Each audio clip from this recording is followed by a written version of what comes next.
안녕하세요. 자, 이번 시간 120회 전산회계 1급 이론 해설 강의를 진행하도록 하겠습니다. 자, 120회 전산회계 1급 이론 해설 강의를 지금부터 진행하도록 하겠습니다. 자, 120회 이제 시험은 이제 2025년 6월에 이제 시험 봤던 시험이 되고요. 자, 뭐 더운 날씨에 이제 시작한 시험이다 보니까 여러분들 어쨌든 시험 보시느라 많이 수고 많으셨다. 또 2025년 6월 달에는 또 대한민국적으로도 뭐 대선도 있고 많은 일도 있었기 때문에 그런 면에서도 좀 공부하시기가 좀 집중하기가 조금 쉽진 않았을 것 같지만 자, 어쨌든 우리 같이 문제를 확인해 보도록 하겠습니다. 일단 120회 문제 회계원리 8문제, 원가회계 4문제, 부가가치세 3문제가 출제됐고요. 계산형 문제 4문제, 이론서술형 문제 11문제. 계산서술형 문제가 보통 3문제 나오는데 1문제 정도가 더 나왔기 때문에 조금 계산 문제가 조금 더 나왔다. 이렇게 문제를 분석해 볼 수 있고요. 상중하는 저의 개인적 견해이긴 하지만 상위 3문제, 중위 12문제, 그리고 하가 0문제 출제돼서 뭐 평이한 정도에서 출제됐다. 라고 판단이 되어지는 이런 문제였어요. 자, 1번 문제부터 볼게요. 자, 1번 문제는 중의 난이도, 회계상의 거래를 물어본 문제죠. 회계상 거래가 아닌 것은. 회계상 거래라는 거는 자산부채 자본이 변동하는 거래를 말하는 거죠.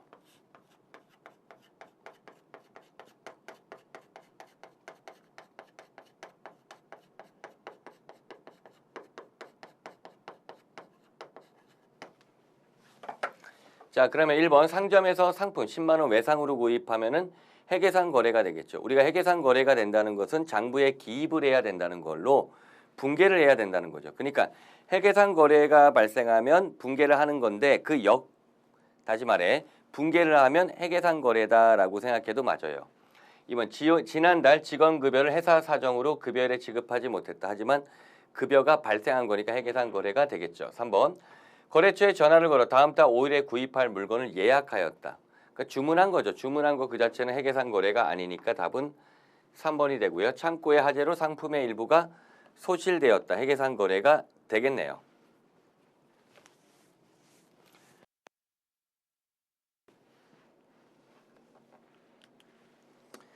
이번 문제는 중 혹은 중하가 될 수도 있는데요. 답에 따라서 재무제표에 대한 설명이다. 틀린 것을 물어봤고요. 1번 재무상태표, 손익계란서, 제조원가 명세서, 현금흐름표, 자본변동표, 주석으로 구성된다. 제조원가 명세서는 재무제표가 아니죠.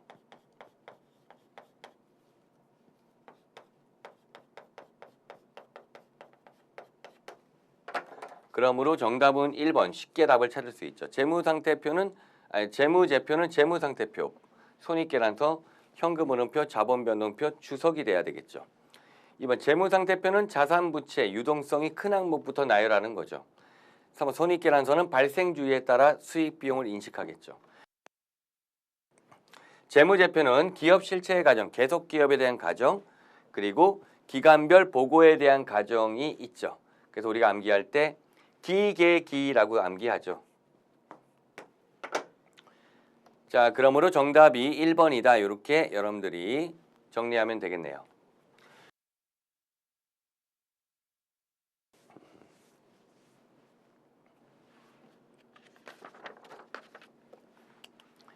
(3번) 문제가 난이도가 상으로 되어 있는 문제인데 한번 볼게요. 승주는 회계연도 말 기말 창고 실사 보관으로 상품 2천만 원이다. 다음의 사항을 창고 재고에 반영하여 정확한 재고자산 금액을 계산하면 얼마인가요? 모든 금액은 당초 취득원가다. 일단 2천만 원이 취득원가가 기말 재고가 되는 거죠. 첫 번째, 단기 미국에서 선적지 인도 조건 매입. 선적지 인도 조건 매입한 경우에는 운송 중이라도 우리 회사 재고가 되는 거죠. 기말 현재 선적 후 이동 중인 미착 상품 500만 원. 회사 재고 자산에 가산해 줘야 되겠죠.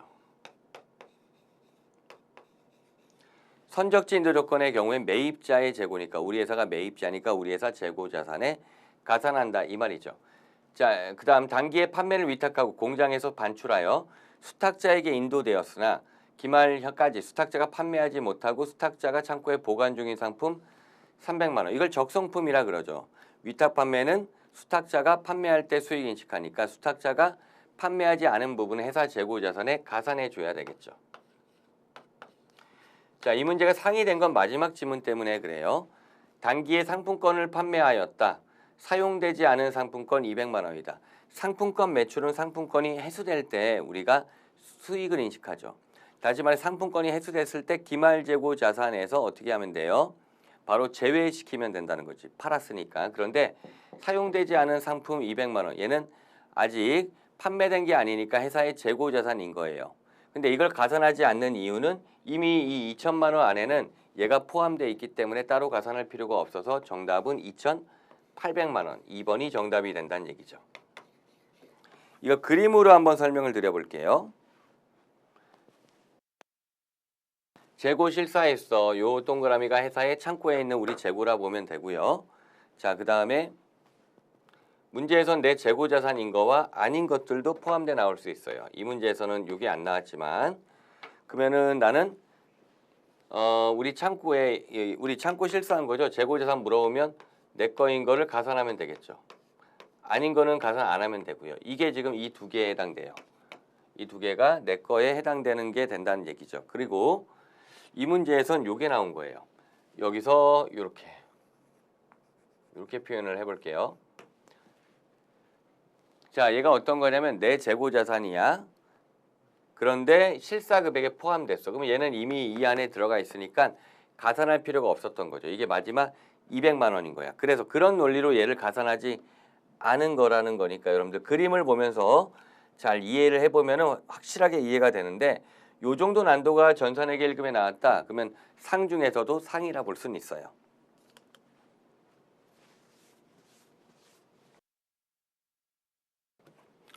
4번 단기 매매 증권에 관한 설명이다. 틀린 것을 물어본 거죠. 단기 매매 차익을 목적으로 보유하고 있는 유가증권이 맞고요. 2번 구입시 부대비용 취득원가에 포함하지 않고 수수료 비용 회계 처리 맞죠. 단기 매매 증권의 취득 수수료 우리가 수수료 비용, 영업의 비용 처리한다. 매우 중요한 얘기죠. 시장성이 있는 유가증권을 말한다. 이도 맞는 말로 봐야 되겠죠. 우리가 단기 매매 증권으로 평가할 때는 시장성이 있고 단기적 시세 차익이 있어야 돼. 이렇게 표현하니까요. 4번이 정답인데 시장성을 상실할 경우에는 우리가 만기 보유 증권이 아니라 매도 가능 증권으로 분류하죠.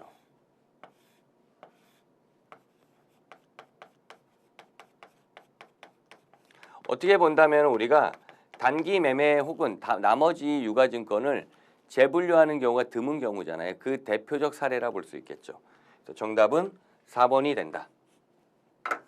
재분류 쪽에서 물어보니까 조금 난도는 있긴 하지만은 어차피 나머지에 대한 보기를 우리가 알고 있어야 되는 내용이기 때문에 충분히 답을 도출할 수 있기 때문에 중으로 분류를 했어요.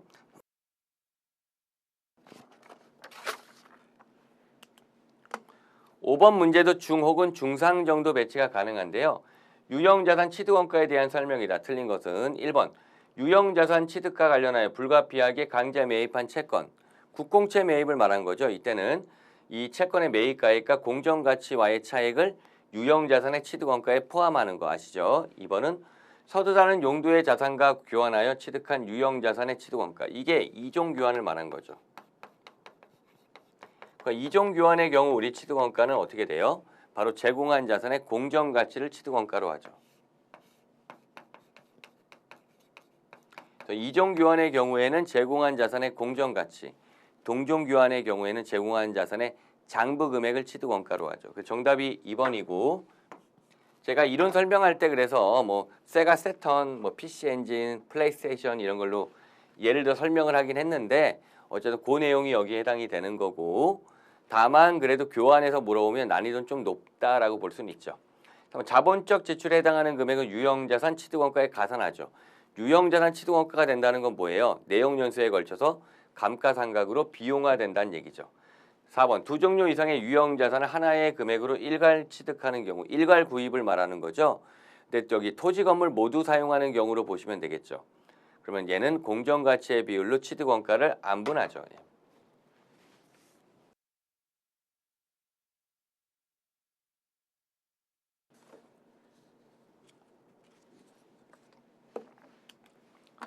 6번 문제는 자본의 분류를 물어본 문제로 기본 중에 기본이 되는 문제죠.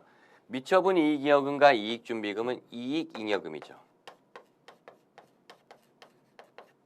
매도 가능 증권 평가 이익은 기타 포괄 손익 누계액이죠.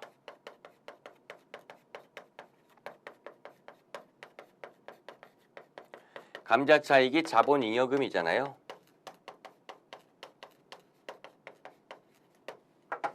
참고로 자본 잉여금 항목은 세 가지밖에 없잖아요. 주식 발행 초과금, 감자 차익, 자기 주식 처분 이익이 있었죠. 그러니까 기본 중에 기본이 되는 문제이기 때문에 반드시 득점을 시켰어야 되겠어요. 제가 하로, 중하로 볼 수 있어요. 제가 하로 할까 하다가 그냥 중으로 체크한 거예요.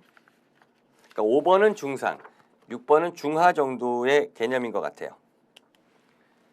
7번은 중 혹은 중상 정도의 문제인데 매출원가를 물어본 거예요. 매출원가 물어보면 우리 상품 팁박스를 그려서 일단 금액을 찾아보도록 할게요.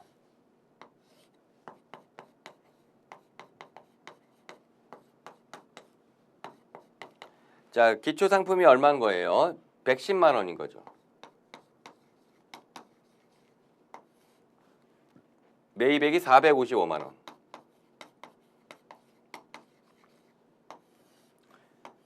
기말 상품이 230만 원. 여기서는 여기선 총 매출이 별로 필요는 없어요, 지금. 왜냐면 이렇게 하면 우리가 매출원가를 계산할 수 있으니까 고로 매출원가 얼마 나오냐? 계산기를 누르면 335만 원이 매출원가가 나와요. 그러니까 매출원가가 335만 원이 정답이 되는 건데 여기 보면 385만 원도 좀 있죠. 그러니까 2번과 그 다음에 4번은 뭐 정답이 될 수 없겠네.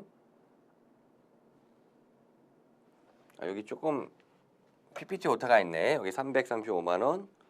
잠깐만요. 2번이 385만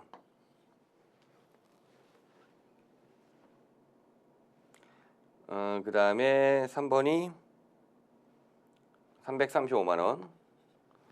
4번이 385만 원. 예, 이렇게 돼야 되겠네. 시험지랑 일치시키면 이렇게 되겠죠. 예, 이런 식으로. 다시 좀 확인해 보시면은 그러면 이제 이 분계 물어본 거예요. 우리가 뭐 전산회계 1급에서 전산회계 2급에서는 이거에 대해 우리가 분계를 직접 하기도 하죠. 매출원가에 대한 분계. 그럼 어떻게 돼요? 우리는 335만 원만큼 상품을 감소시키고 그러니까 대변이 상품이란 거 차변에 상품 매출원가라고 비용을 증가시키죠. 정답은 1번이 정답이다.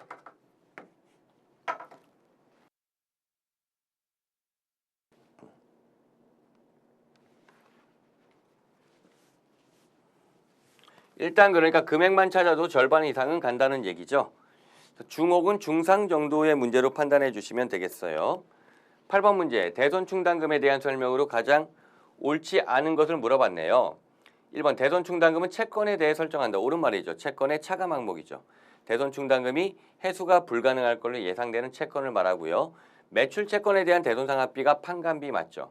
3번, 회수가 불가능한 채권이 바로 대손 충당금과 상계한다. 이 말은 대손이 발생했을 때 우리가 대변에 뭐 채권을 감소시키면서 차변에 대손 충당금을 끄집어 쓰는 걸 말하는 거죠. 4번은 미수금에 대한 대손상합비는 영업의 비용이 되는 거죠. 그래서 정답이 4번이 되겠죠.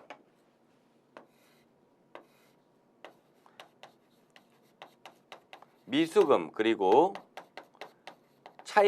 미수금 그리고 대여금에 대한 대손 비용이 뭐예요? 바로 기타의 대손상합비라고 하는 거죠. 정답은 4번이고 난이도는 중정도의 난이도로 구분이 되겠네요. 그러면 전반적으로 회계 원리에 나왔던 문제를 볼게요. 1번은 회계상 거래, 이거는 중. 2번 재무제표, 얘는 중 혹은 중하로 분류될 수도 있고 3번은 제가 상이라 그랬죠. 4번은 단기 매매 증권, 중 혹은 중상 정도의 배치.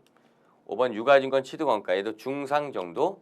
6번은 중하 정도, 자본 분류. 7번은 상품 매출원가, 중 혹은 중상 정도 배치 가능하고요. 8번도 중 정도의 난이도가 된다.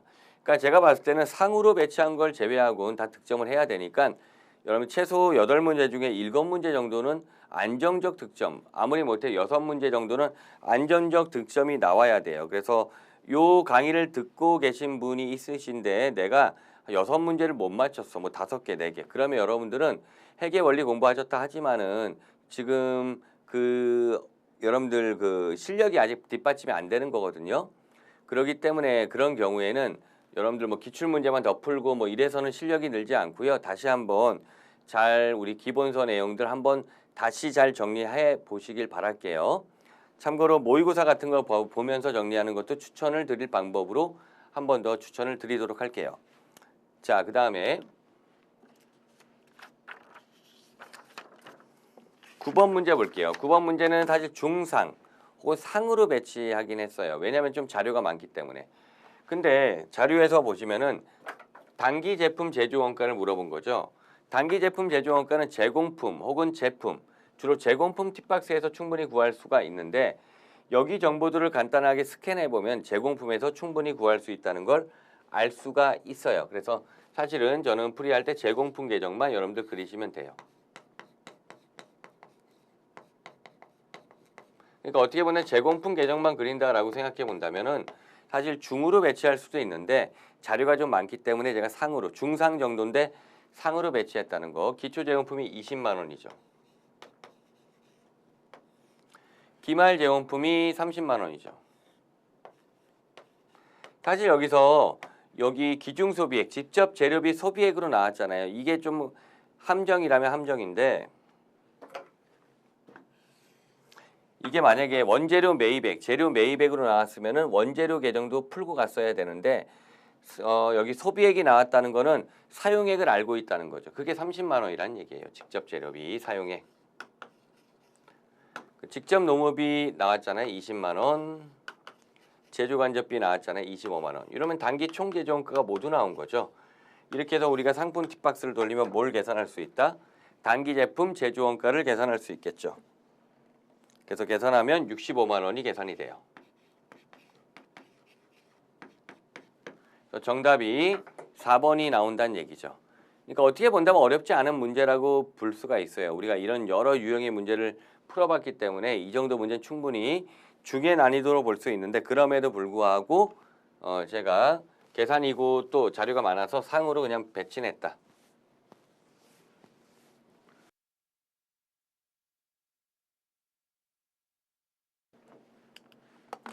10번 문제가 상인 이유는 단계 배분법 문제이기 때문에 그래요.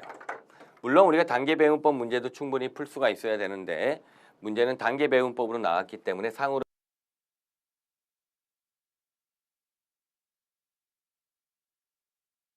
그리고 X가 2순위가 되고요. 물어보는 거 중요하죠. 물어보는 거는 보조 부분 X에서 제조 A에 배부되는 제조 간접비는 얼마인가요? 그러니까 X에서 A에 배부되는 요 한 줄기만 찾아주면 된다는 얘기죠. 그러면 여러분들 A를 찾는다고 생각을 해볼게요. A의 원가. 연습은 좀 우리가 많이 했었는데 우선순위가 있는 걸 먼저 계산하면 되겠죠. Y 부분이 우선순위 있으면 Y 부분을 먼저 계산하겠죠. Y 부분의 원가 50만 원이고요. Y는 X한테 주는 게 인정이 되는 거잖아요. 반면에 X는 Y한테 주는 게 인정이 안 되죠. 무시가 되는 거죠. 이렇게 자료를 정리해 볼 수가 있는 상태고요. 자, 그리고 그러면 Y가 A한테는 25% 제공했네요. 물론 이 문제에서는 이걸 물어보진 않았지만은 계산해 볼게요. 자, 그러면 12만 5천 원이 되는 거예요. X가 A한테 제공하는 거. 이게 이 문제의 정답이 되는 거죠. 그러면은 X의 원가는 얼마예요? 35만 원이에요. 여기가 핵심이라 볼 수 있죠. X는 Y한테 배부받은 원가가 있잖아요. Y가 50만 원인데 X한테 자 보시면은 Y가 X한테 얼마? 10% 제공했잖아. 이렇게. 요게 단계 배분법의 핵심이라 볼 수 있죠. 여기서는 이렇게 되겠죠. Y로부터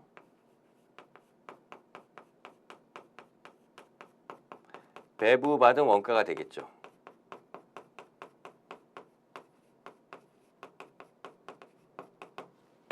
그 다음에는 이제 x는 y한테 제공하지 않기 때문에 직접 배분법처럼 계산하면 되죠. 그 전체가 100%가 아니라 80% 중에 a가 30이 되겠죠. 예.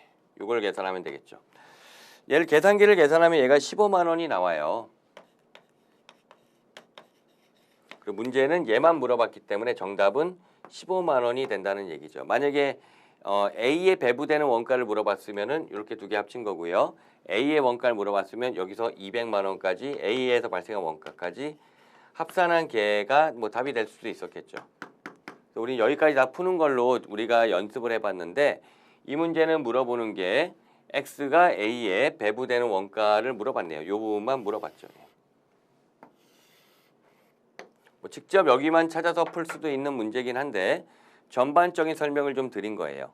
이 정도의 단계 배우고 풀 수가 있어야 돼. 사실은 이거 상으로 배치하기도 좀 그래요. 원래 중 혹은 중상 정도 배치가 맞는데 그럼에도 불구하고 계산 문제고 단계 배분법이기 때문에 제가 그냥 상으로 배치한 거예요. 그러니까 9번과 10번을 합쳐서 그냥 상 문제 하나 정도로 생각해도 될 것 같아요.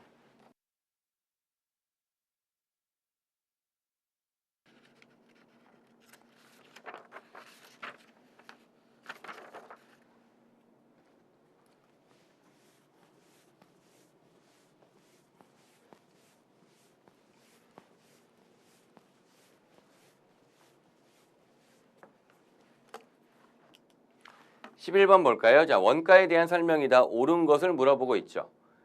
관련 범위 내에서 단위당 변동원가는 일정하다. 1번이 옳은 말이긴 해요. 그래서 1번을 보고 바로 찾을 수 있어도 되는데 우리가 단위당 변동비를 한번 생각해 본다면은 일단 총변동비 y는 ax 함수 이렇게 썼죠. 단위당 변동비 y 다시는 a가 되죠. 단위당 변동비는 일정하다. 함수식으로만 그냥 설명할게요. 직접 재료비는 기본원가에 속하고 가공비에 속한다. 아니죠. 기본원가는 직접 재료비와 직접 노무비죠. 그리고 가공원가는 직접 노무비 플러스 제조간접비이기 때문에 둘 다 포함된다면 이게 직접 노무비여야 된다는 얘기고 3번의 간접원가는 특정 원가 대상에만 소비되고 직접 추적할 수 있는 원가. 이건 간접원가에 대한 설명이 아니죠. 직접비에 대한 설명이죠. 4번 매물원가는 의사결정에 영향을 주어 관련 원가에 해당한다. 이건 매물원가에 대한 설명이 아니죠. 매물원가는 의사결정과 관련이 없는 원가로 비관련 원가가 되는 거죠.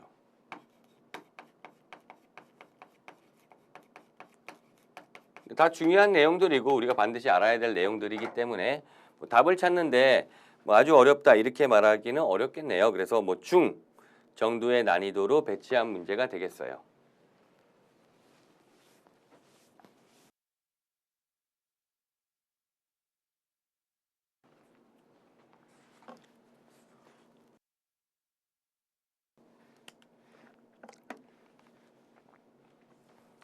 (12번) 자, 다음 중 개별원가 계산과 종합원가 계산에 대한 설명으로 틀린 것을 물어보네요. 개별원가는 다품종, 소량, 주문 생산에 적합한 거 맞죠? 종합원가가 소품종, 대량, 연속 생산이 맞고요. 2번 개별원가가 작업별, 종합원가 공정별 집계가 맞겠네요. 3번 개별원가는 작업원가표 맞죠? 종합원가는 제조원가 보고서가 기초가 되는 거 맞고요.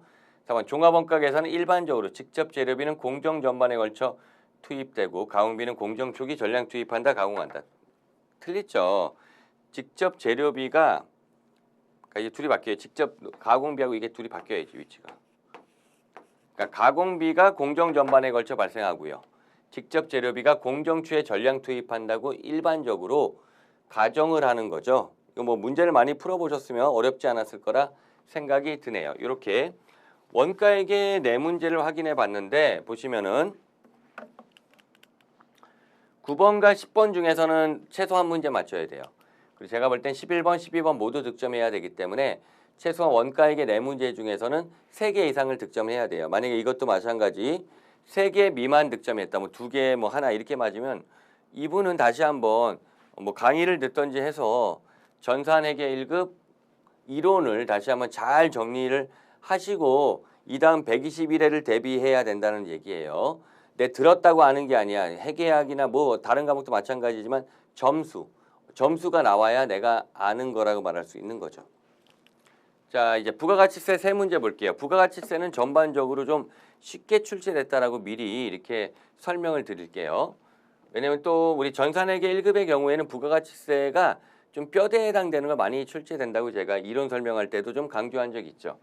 부가가치세법상 가세표준에 대한 설명으로 틀린 것은 1번 금전 외의 대가를 받는 경우 시가죠. 재화나 용역의 시가. 근데 좀 자세히 볼게. 공급한 재화 용역의 시가죠. 공급한 재화 용역의 시가를 과세 표준으로 하는 거죠. 공급받은 게 아니라 공급한 재화 용역의 시가. 2번 일반 과세자는 매출 공급 대가를 과세 표준. 아이고야. 간이 과세자가 아니면 이게 맞는데 일반 과세자의 경우 공급 대가가 아니라 공급 가액이죠. 다시 말해 부가가치세가 제외된 금액, 부가가치세가 제외된 공급 가액을 과세 표준으로 하니까 정답은 2번이 정답이 된다는 얘기죠. 그럼 대가의 일부로 받는 운송비, 포장비, 하역비 등등은 과표에 포함되는 거 맞겠죠. 공급 가액에 포함. 그럼 매출 애놀이 환입은 과표에 제외될 항목이죠. 과표에 포함하지 않는다. 어렵지 않게 출제된 문제라고 보여지네요. 예.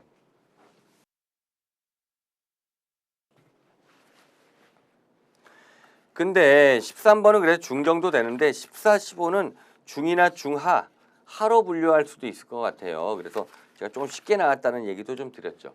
14번에 보면 부가가치세법상 면세 대상이 아닌 것을 물어보네요.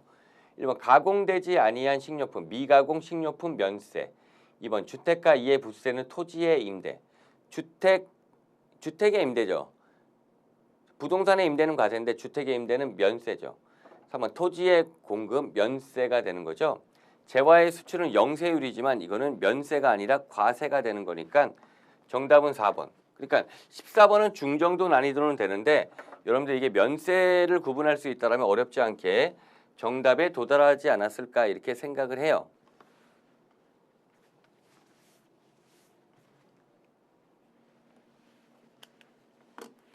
15번 다음 중 부가가치세법상 세금 계산서 작성 시 필요적 기재사항이 아닌 것을 물어보네요.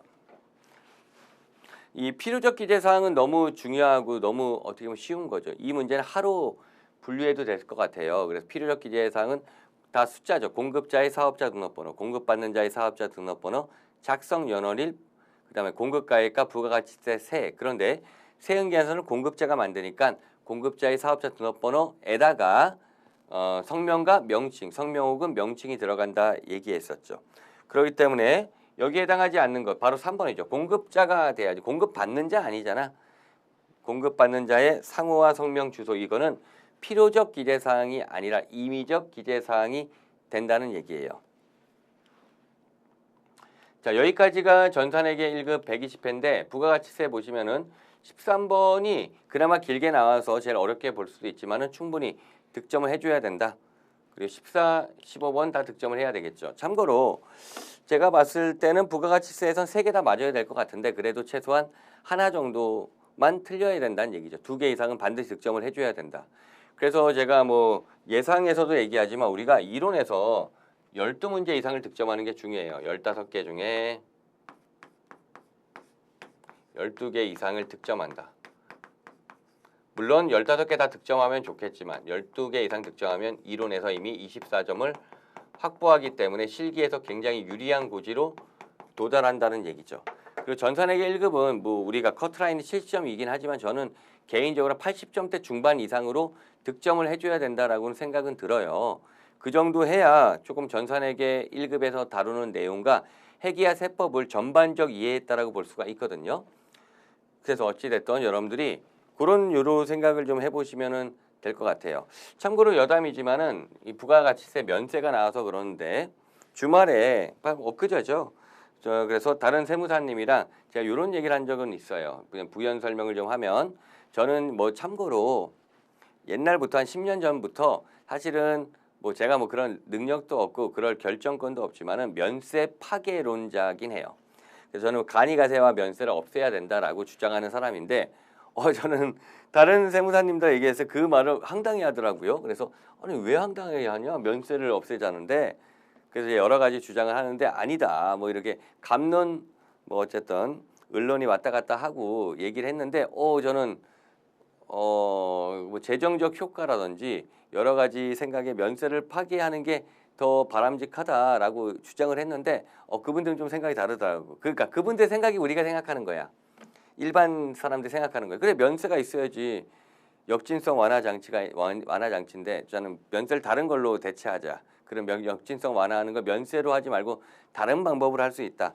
이렇게 주장하는데 조금 어찌됐든 뭐 중요한 건 아니니까 잠깐 이걸 보니까 주말에 제가 면세와 관련돼서 다른 분들하고 이렇게 토론했던 얘기가 좀 생각이 나네요. 갑자기. 예, 뭐 중요한 거 아닌데 물론 제 생각이 옳다고 말하기는 좀 어려워요. 저도 그냥 어떤 그걸 가지고 제가 뭐 어떤 연구를 해본 적도 없고 시뮬레이션 돌려본 적이 없거든. 그렇기 때문에 이게 과연 정말 국가를 위해 더 좋은 방법일지는 잘 모르겠으나 이런 방법도 한번 생각해 볼 지근 하다. 근데 어쨌든 여담으로 얘기한 거고. 자, 그러면은